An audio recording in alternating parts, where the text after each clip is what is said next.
이런 시가 있습니다. 살구꽃 지고 복사꽃 피던 날, 미움과 노여움 속에서 헤어지면서 이제 우리 다시 만날 일 없으리라 다짐했었지.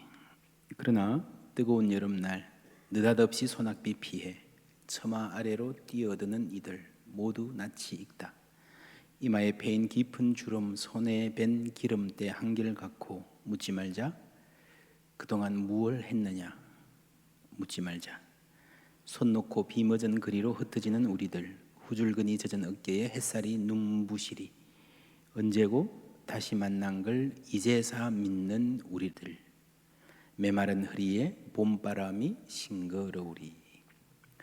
갑자기 내린 여름 소낙비를 피해 어느 집 처마 밑으로 뛰어들어가 아유 이게 웬 비야? 일기예보는 안 그랬는데 하면서 옆을 보는 순간 얼굴이 굳어집니다. 한때 같이 일하던 막역하던 친구, 그러나 마음 상한 일이 있어서 절대로 다시 너 볼 일 없을 것이다 라며 헤어졌던 그 사람을 하필 그 자리에서 만났습니다. 길에서 지나치며 가도 얼굴 근육이 굳어질 정도일 텐데 숨소리도 들릴 만큼 가까운 자리에 서 있어야 하는 시간, 아무 말 하지 않고 서 있는 이 사람에게는 참 긴 시간으로 느껴졌을 것입니다. 과거의 일들이 영화 필름처럼 지나갔을 것입니다. 싸우면서 분노했던 순간들, 헤어지고 나서도 오랫동안 미워하고 잊고 싶어서 머리를 흔들던 기억들이 떠올랐을 것입니다. 그런데 비를 피해 서 있는 시간이 오래되었다면 조금은 좋았던 시간들도 떠오르지 않았을까요? 상대방이 못되게 한 것만 생각했는데 내가 잘못한 것도 조금은 기억나지 않았을까요? 이 만남으로 이 사람은 약간의 충격을 받고 귀한 깨달음을 얻은 것 같습니다. 철드는 순간이라고 해야 할까요? 시의 마지막 말이 메마른 허리에 봄바람이 싱그러우리인 것은 우리에게 가벼운 웃음을 짓게 합니다. 그렇게 핏대 높이고 싸우고 이를 갈았는데 지나고 보니 왜 그랬지 싶을 때도 있는 것이 인간인 것 같습니다. 요즘 초성 퀴즈라는 게 많이 유행하는데 종교개혁자 깔뱅은 인간의 마음을 이렇다 했습니다. 뭔지 아십니까? 우상공장 같다 했습니다. 인간은 본래 하나님을 섬기고 예배하도록 창조되었는데 하나님과의 관계가 끊어지고 나서 그 인간이 그대로 있지 않고 뭔가 다른 숭배의 대상, 우상을 만들어낸다. 필사적으로 뭔가를 예배하고자 한다. 깔뱅의 말입니다. 박영호 목사는 인간의 마음은 같은 초성으로 원수공장이라고 말합니다. 여러분, 사람이 인생이란 게 그런 것 같아요. 살다 보면 불편한 관계, 미워지는 사람이 생기게 마련입니다. 예나 지금이나 직장인들에게 가장 큰 스트레스 뭐냐 물어보면요, 언제나 압도적인 1등이 상사나 동료와의 갈등입니다. 긴 근무 시간, 일이 힘들다, 그거는 견디겠는데 매일 출근해서 보기 싫은 얼굴 마주하는 것 고통스럽다는 거죠. 아이들 학교에서도 인간관계가 힘들어하는 경우 여러분 많이 보지 않습니까? 심지어 하나님 복음을 전하러 해외로 헌신해서 간 선교사님들도요, 아마존 정글에서 혹한의 벌판에서 버티는 것보다 선교사님들끼리의 경쟁이나 갈등, 혹은 선교사 가정 안에서의 갈등이 훨씬 더 힘들다라고 진솔하게 고백해 오시는 분들 많이 봤습니다. 우리의 가정도 그렇습니다. 결혼해서 새로운 가정에 들어갔습니까? 행복한 삶만 있길 바라지만 많은 갈등이 그 안에 존재할 것이라고 보는 것이 현실적일 것입니다. 창세기의 역사를 보면은 가족 내의 갈등의 역사라고 해도 과언이 아닙니다. 처음부터 부부가 서로 손가락질하고 형제끼리 경쟁하고 미워하고 죽이고 권리를 가로채고 도망다니고 동생을 노예로 팔아버리는 이야기, 인간의 근본적인 문제입니다. 우리가 쉽게 배우자를 평생 원수라 하는 게 농담만이 아닌 경우도 많이 있습니다. 살다 보면 누구나 한 번쯤은 원수가 될 수 있습니다. 가족도 그렇습니다. 가까운 사람이 상처를 주면 더 아프고 기대를 했던 사람이 실망시키면 더 원망스럽습니다. 예수님께서 원수를 사랑하라. 내가 내 가까운 사람은 사랑하겠는데 원수는 안 돼요. 여러분, 원수를 사랑하라 하신 것은요, 우리가 원수를 사랑하겠다 마음 먹지 않고는 세상에 단 한 사람도 사랑할 수 없기 때문입니다. 인간의 마음은 우상 공장이고 원수 공장입니다. 이 두 문제가 같은 뿌리를 갖고 있습니다. 로마서의 전반부는 우상 공장을 치유하는 내용입니다. 1장 25절 함께 읽습니다. 이는 그들이 하나님의 진리를 거짓 것으로 바꾸어 피조물을 조물주보다 더 경배하고 섬김이라.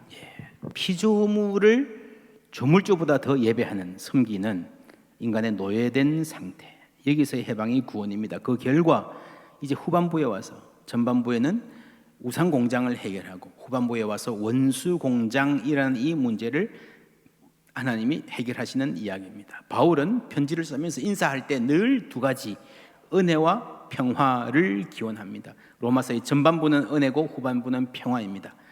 이 로마서 전체의 내용이 에베소서 2장에 압축 요약되어 있다고 볼 수 있습니다. 전반부는 너희는 뭐에 의하여? 그 은혜에 의하여 믿음으로 말미암아 구원을 받았으니, 이 구원을 말합니다. 후반부는 또 십자가로 이 둘을 한 몸으로 하나님과 화목하게 하려 하심이라 원수된 것, 이 적대감, enmity, hostility를 소멸하신다는 것입니다.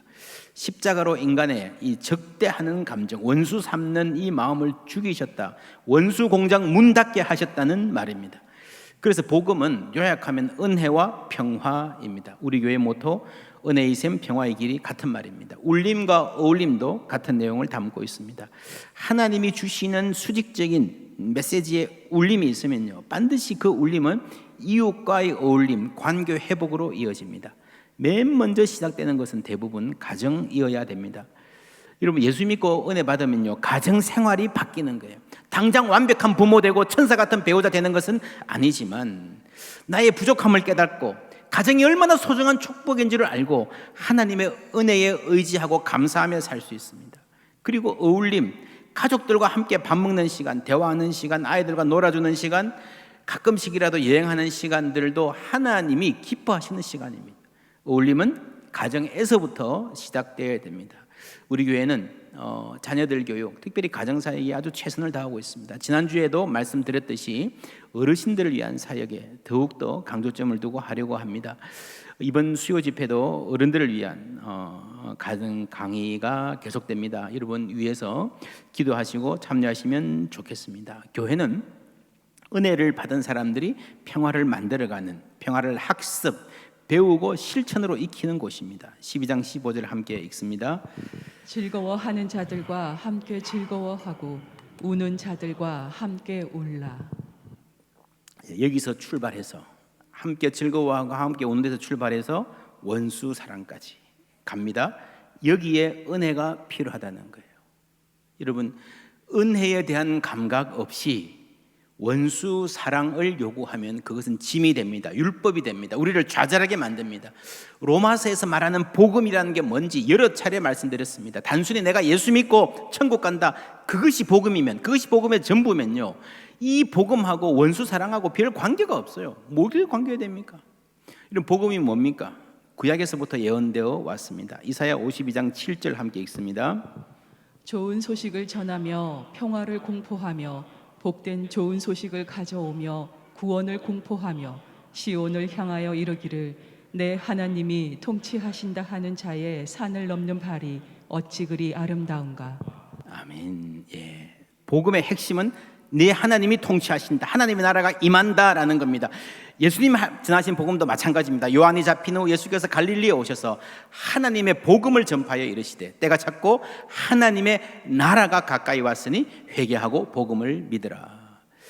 복음은 하나님의 다스리심입니다. 복음에는 하나님의 의가 나타나서라는 로마서의 요절도 마찬가지입니다. 하나님의 의가, 그 통치가 임했다는 겁니다. 그러니 복음은 곧 멸망할 이 지구를 탈출할 비행선을 준비해 놨으니 빨리 티켓을 확보하세요. 그게 아닙니다. 그리고 이 땅은 불타서 없어질 아무 쓸모없는 것입니다. 그게 아니에요. 그렇다면 우리가 이 땅에 사는 동안에 원수 사랑해라, 이거는요 잔소리같이 들립니다.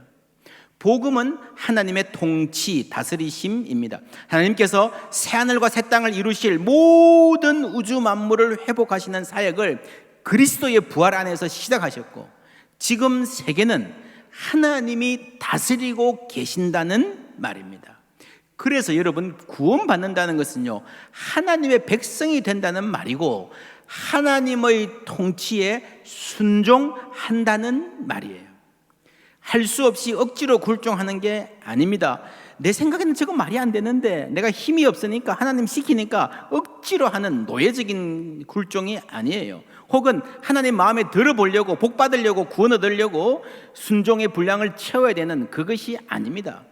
하나님의 뜻이 이 세계의 문제를 해결할 것이며, 그 뜻대로 사는 것이 나에게도 가장 좋은 길이라는 것을 믿는 거예요. 그게 믿음입니다. 하나님의 통치를 신뢰하는 겁니다. 마음을 새롭게 함으로 변화를 받아 하나님의 뜻을 분별하라. 무슨 말입니까? 분별해서 순종하겠다는 거잖아요. 그렇지 않습니까? 하나님의 뜻은 이겁니다. 참고하세요. 알아두면 도움이 될 거예요. 그게 아니라 지금 순종하라는 겁니다. 하나님을 믿는 것은 하나님의 통치를 신뢰하고 순종하겠다는 말입니다. 내가 스스로 원수를 갚겠다고 나서는 것은요 하나님을 신뢰하지 않는 표다. 여러분, 이해가 되십니까? 원수 갚는 것이 내게 있다, 하나님께 있다고 말했습니다. 원수를 벌하지 말아야 된다, 이게 아니고요, 그거는 너의 일이 아니고 하나님의 하실 일이라는 거예요. 여러분, 내가 하는 게 낫습니까? 하나님이 하시는 게 낫습니까? 하나님 못 믿으니까 나오세요, 내가 해야 되겠어요? 그게 아니라는 거죠. 우리는 지혜가 부족합니다. 여러분, 사람이 정의를 세운다고 하는 것이 대부분 그렇지 않습니까?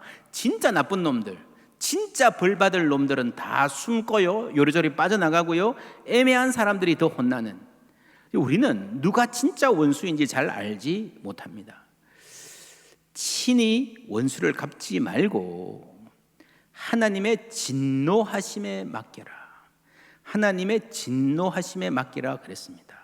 여러분, the anger of God, 하나님의 진노는요 로마서 전체에서 아주 중요한 어구입니다. 로마서 서두의 서론이 끝나고 본론이 시작되는 게 1장 18절입니다. 그 첫 단어가 하나님의 진노입니다. 함께 읽습니다. 하나님의 진노가 불의로 진리를 막는 사람들의 모든 경건하지 않음과 불의에 대하여 하늘로부터 나타나나니. 아멘. 이 말씀을 하면서 모든 인간이 죄인이라고 말합니다. 여러분, 하나님의 진노를 말하면서 모든 인간이 죄인이다, 무슨 말입니까? 우리가 쉽게 하나님의 진노를 받을 사람들 이런 말을 할 때요, 나는 아니다, 하나님의 진노가 임하면 나는 의인이니까 괜찮고 안전하고 나를 괴롭히는 쟤들은 벌 받을 것이다 라고 하는데, 그게 착각이라는 말입니다. 네가 어찌하여 내 형제를 비판하느냐, 어찌하여 내 형제를 업신여기느냐. 우리가 다 하나님의 심판대 앞에 서리라. 우리가 다 그랬어요. 이 편지를 받는 로마 교인들은 포함될까요, 안 될까요? 포함됩니다. 이 편지를 쓰는 바울은 포함될까요, 안 될까요? 우리가 다 그랬잖아요. 너희들이 다가 아니고 우리가 다, 나를 포함해서, 이 박영호 목사를 포함해서 모든 사람들이 다 하나님의 심판대 앞에 설 것입니다.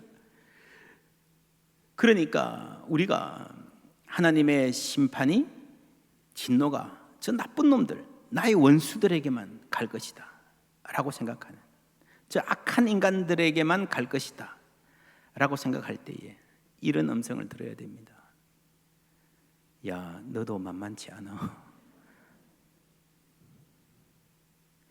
구약 성경 하박국은 이 로마서의 강한 배경이 됩니다. 시작할 때 선지자 하박국은 하나님께 항변합니다. 하나님, 악인들이 득세하고 우리 의인들이 고난을 받는데 이게 뭡니까? 하나님 왜 아무것도 안 하십니까? 직무유기하시는 거 아닙니까? 이런 항변에 대답으로 주신 말씀이 의인은 오직 믿음으로 말미암아 살리라, 이 로마서의 핵심 구절입니다. 이 하나님의 뜻을 다 알고 난 다음에요, 하박국 선지자가 뭐라 이야기하는지 3장 2절 함께 읽습니다. 여호와여, 내가 주께 대한 소문을 듣고 놀랐나이다. 여호와여, 주는 주의 일을 이 수년 내에 부흥하게 하옵소서. 이 수년 내에 나타내시옵소서. 진노 중에라도 긍휼을 잊지 마옵소서.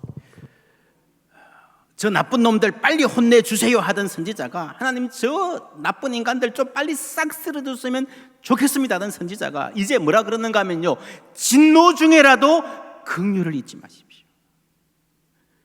하나님, 나도 심판받아야 될 사람인 줄 내가 이제야 알았습니다 고백하는 거예요.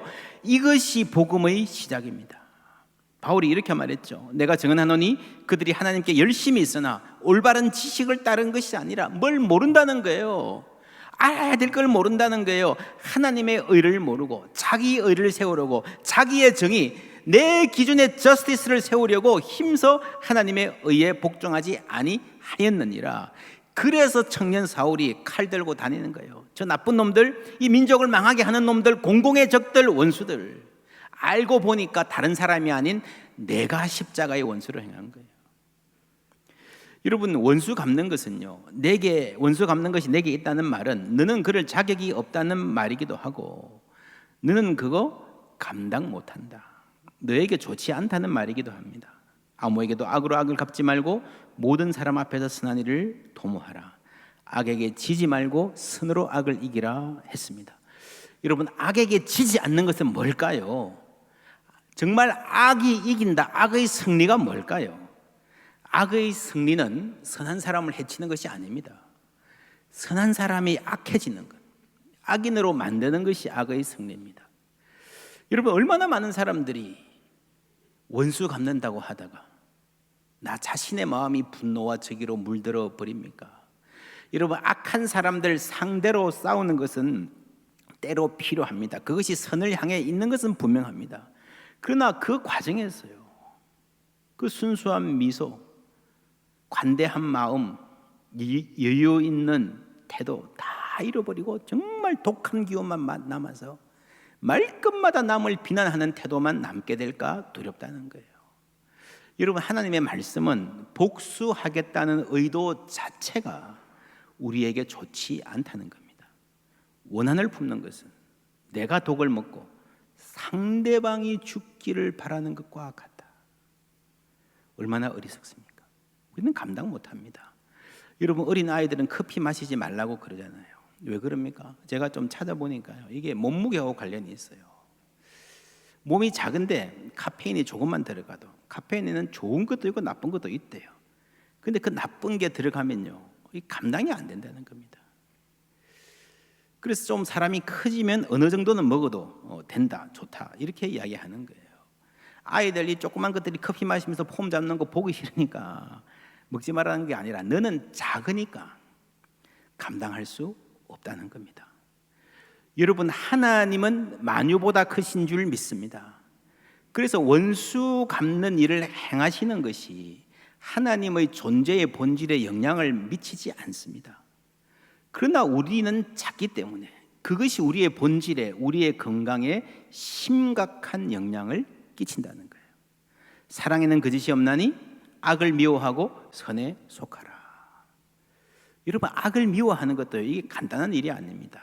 공자가 그런 말을 했어요. 논어에 보면은 유인자, 오직 인자만이, 이 인자는 아주 수양이 많이 된 사람을 말하는 겁니다. 능호인, 능히 사람을 좋아할 수 있고 능히 사람을 미워할 수 있다. 능오인이라고 말했습니다. 참 재밌는 말이죠. 여러분, 사람을 좋아하고 미워하는 것도요, 제대로 하려면 상당한 수양이 되어 있어야 할 수 있다는 거죠.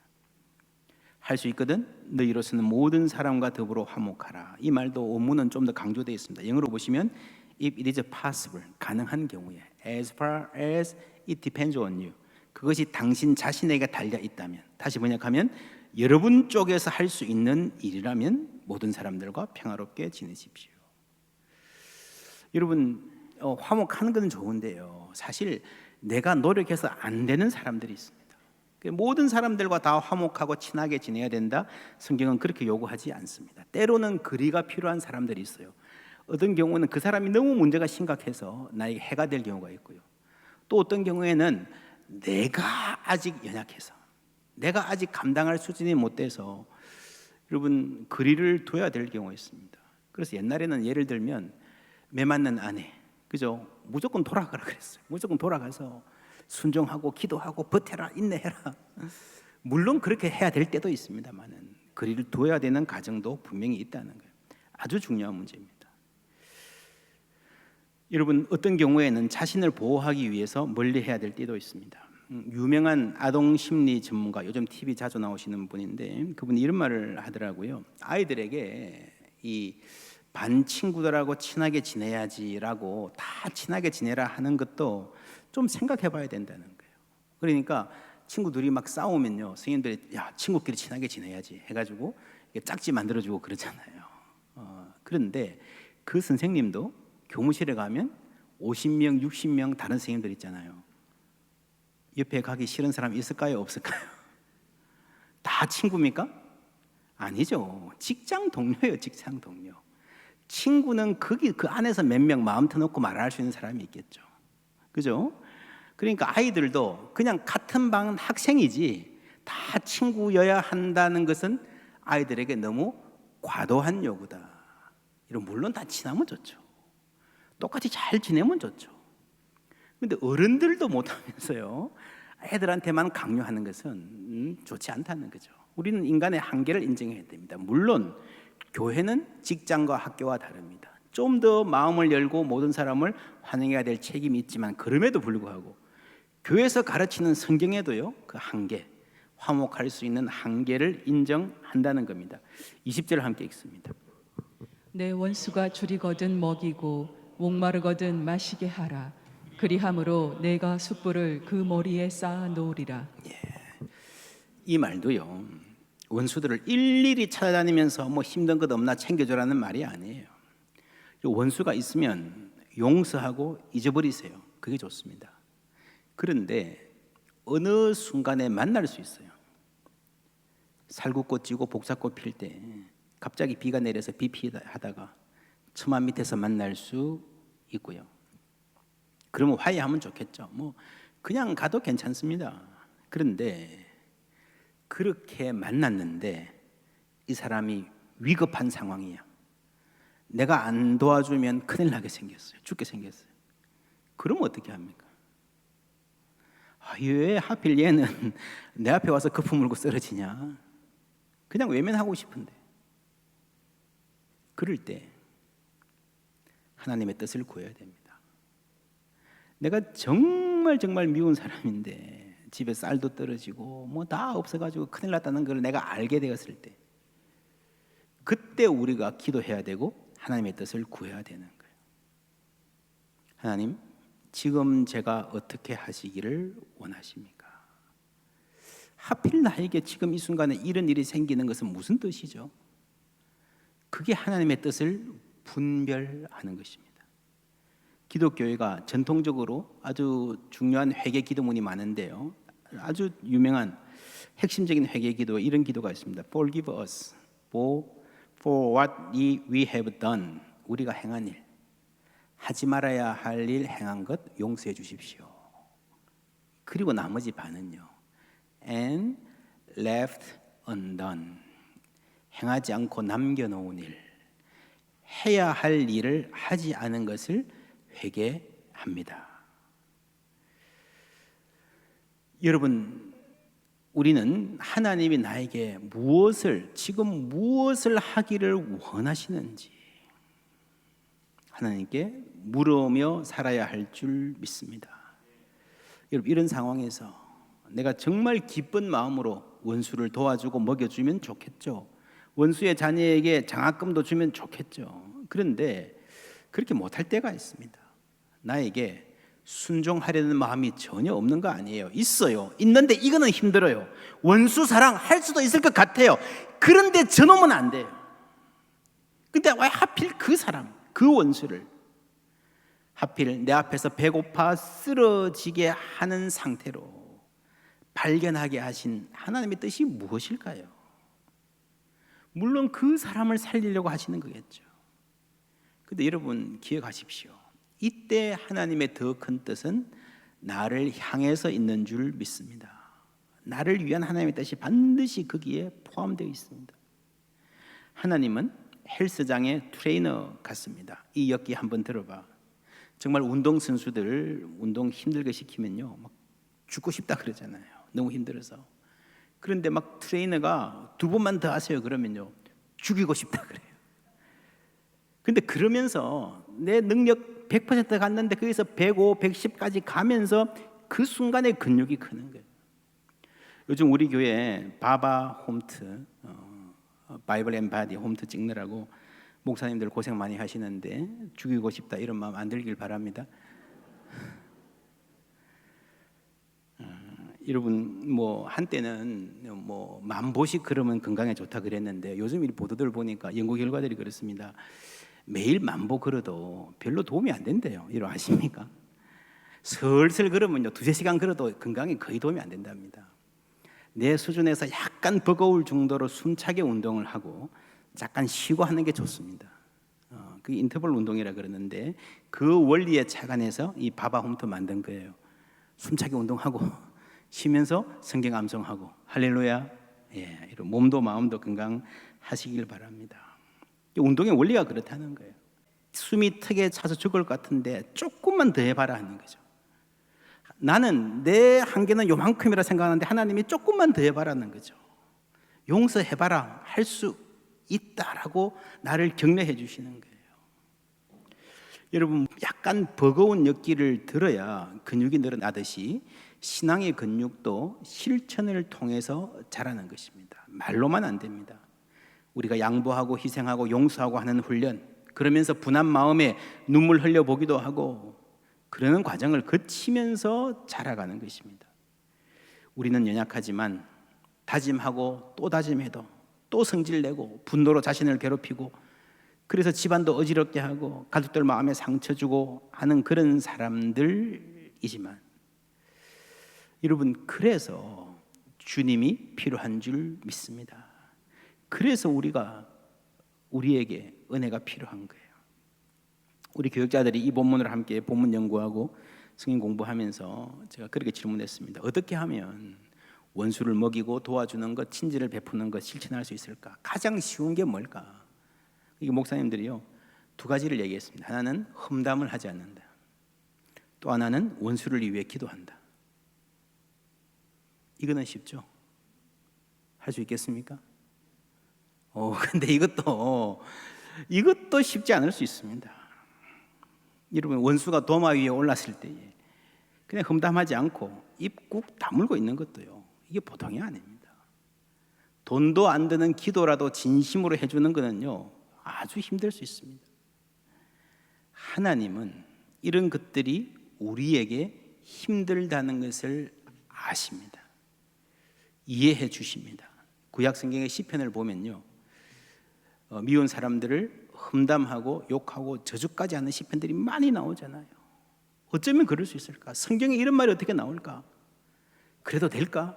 그래도 됩니다. 그래도 되는 이유는요 하나님 앞에서 하고 있기 때문입니다. 내 억울한 마음 그 분노를 다른 데 가서가 아니라 하나님 앞에서 쏟아놓는 거예요. 여러분 원수를 사랑하라 하셨습니다. 사랑하십시오. 힘들면 하나님께 맡기시기 바랍니다. 맡기기 힘들면 어떡해요?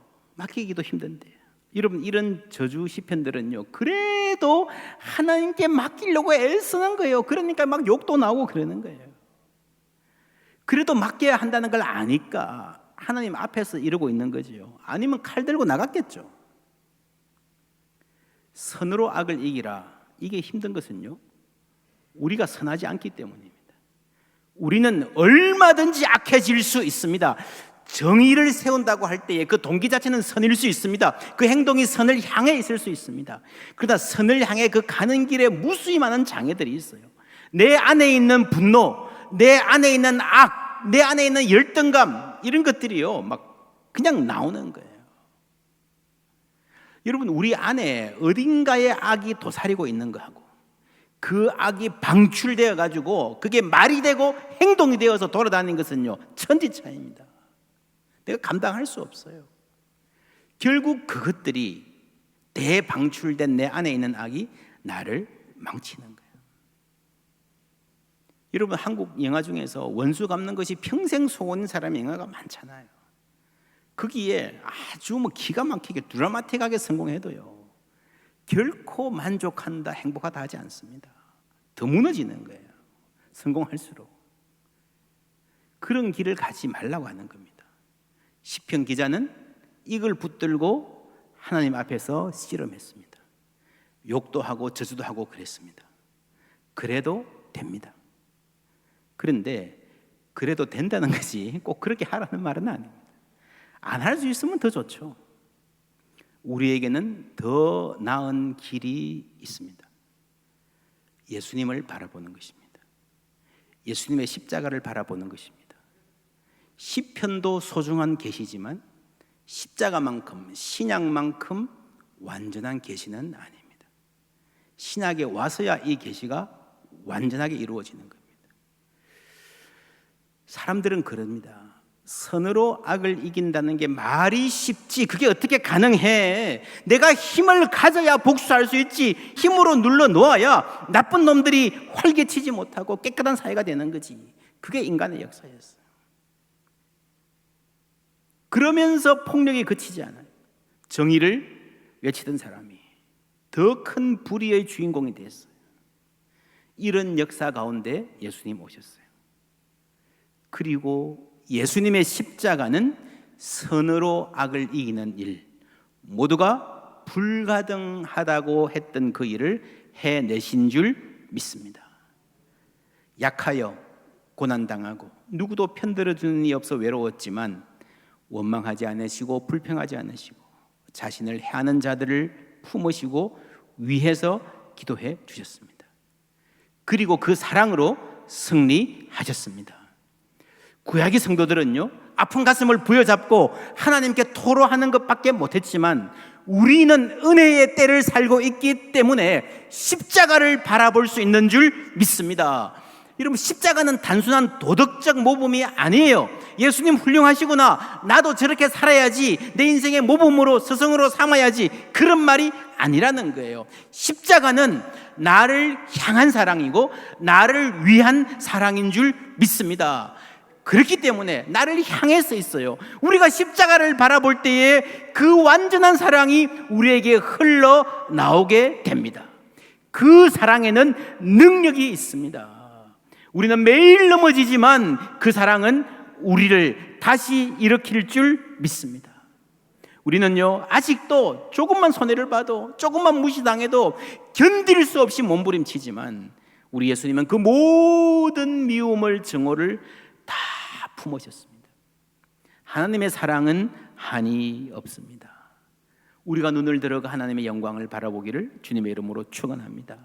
그 완전하신 주님의 사랑에 힘입어서 은혜와 평화 누리기를 바랍니다.